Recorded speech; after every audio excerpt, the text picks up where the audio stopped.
আসসালামু আলাইকুম রহমতুল্লাহ। দেশ ও প্রবাস থেকে কাছে ও দূরে থেকে যারা ভিডিওটি দেখবেন, ইনশাল্লাহ আপনাদের সামনে একটি ভিডিও নিয়ে হাজির হয়েছি। আজকে আপনারা দেখতে পাচ্ছেন যে কি অবস্থা দেশের, বন্যার পানিতে কি হয়ে গেছে, কি অবস্থা। আমাদের সাথে আছেন ইসলামী আন্দোলন বাংলাদেশের কিশোরগঞ্জ জেলা করিমগঞ্জ থানা নিয়ামতপুর ইউনিয়নের দায়িত্বশীল।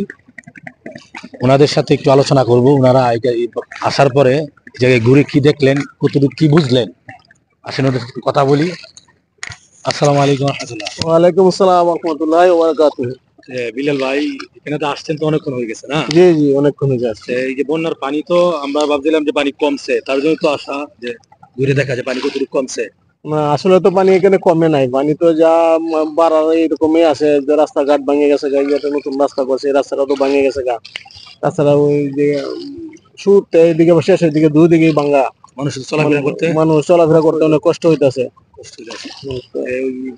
আমাদের যারা হাওড়া আছে তাদের তো মনে খুব কঠিন অবস্থা। হ্যাঁ, এদের তো চলাফেরা, এরা তো ভাসমান অবস্থায় অনেক মানুষ আছে। অনেকে আছে নৌকা ছাড়া চলতেই পারে না, বাড়ি ঘরে পানি উঠে গেছে গা, পানি বন্দি হয়ে গেছে গা। মানুষ চলাফেরার জন্য অনেক কঠিন। গরুর খাদ্য টাদ্য জোগাড় করতে পারতেছে না, গবাদি পশু টশু নিয়ে মানুষ বিপদে আছে আর কি। এখন ওই দেশবাসীর উদ্দেশ্যে কিছু যদি বলে। দেশবাসীর উদ্দেশ্যে বলবো কি বলবো, তো আমাদের সরকারের উদ্দেশ্যে, যদি সরকারে এরকম মানবিক দিক চিন্তা করে সাহায্য সুবিধা আমাদের দেশের গরিব মানুষেরা করে, তাহলে তো ভালোই মনে করবো। আর আমরা চরমনের হিসাবে ইসলামী আন্দোলনের পক্ষ থেকে আমাদের যারা উপরে আছে এদেরকে বলবো যে ওইগুলো একটু পরিদর্শন করে একটু সাহায্য সুবিধা আমাদেরকে করা যায় নাকি আমাদের গ্রামের মানুষকে। জি, প্রথমে বলেছিলাম যে দায়িত্বশীল তো দায়িত্বশীলই হয়। আল্লাহ পাক যাদেরকে যে জায়গায় লাগালে যে কাজ হবে, আল্লাহ পাক ওই লোকদেরকে ওই জায়গায় লাগিয়ে ওই কাজ করায়। সে উনি যে কথাগুলো বললো, খুব দামি কথা বলেছে। দেশবাদীর উদ্দেশ্যে কি বলবো, বলবো সরকারের উদ্দেশ্যে। সরকার বাহাদুর যদি একটু নজর করে দেখতে, ওদিকে রোডঘাট ভেঙে গেছে, মানুষ পানিতে ঘর থেকে বের হতে পারছে না। অনেক মানুষ বাড়ি ঘর ছাড়া লাগতেছে, যাদের নিচা ঘর আছে তারা ঘর বাড়ি ছেড়ে যাওয়া লাগছে, আত্মীয় স্বজন বাড়িতে যাওয়া লাগছে।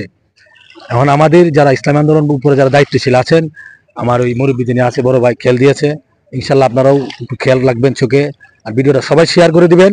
বিশেষ করে আমাদের জন্য দোয়া করবেন, আমাদের জন্য দোয়া করবেন, দেশের মানুষের জন্য দোয়া করবেন। আল্লাহ যেন দেশের পানি কমিয়ে দেয়, মানুষকে সুন্দরভাবে যেন বসত করতে পারে ঘর বাড়ি নিয়ে। এদিকে দোয়াটা আপনাদের কাছে চাই। সবাই ভালো থাকবেন। আসসালামু আলাইকুম ওয়া রাহমাতুল্লাহ। আপনাদেরকে একটু ভিডিওটা দেখাই, একটু দেখেন, এর মাধ্যমে শেষ করে দেব ইনশাআল্লাহ।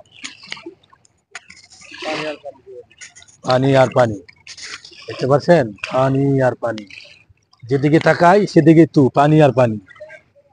আপনারা আসবেন, এক সময় আসবেন, এসে ঘুরে যাবেন। পানি কমলে আপনাদেরকে অবশ্যই মেসেজ দিব, আপনারা আসবেন, ঘুরে যাবেন আমাদের বাড়ি থেকে ইনশাল্লাহ। আশেপাশে পানিগুলো দেখে যাবেন। আপনাদেরকে দাওয়াত রইল। আমরা হাওড়া এলাকার মানুষ, দোয়া চাই। সবাই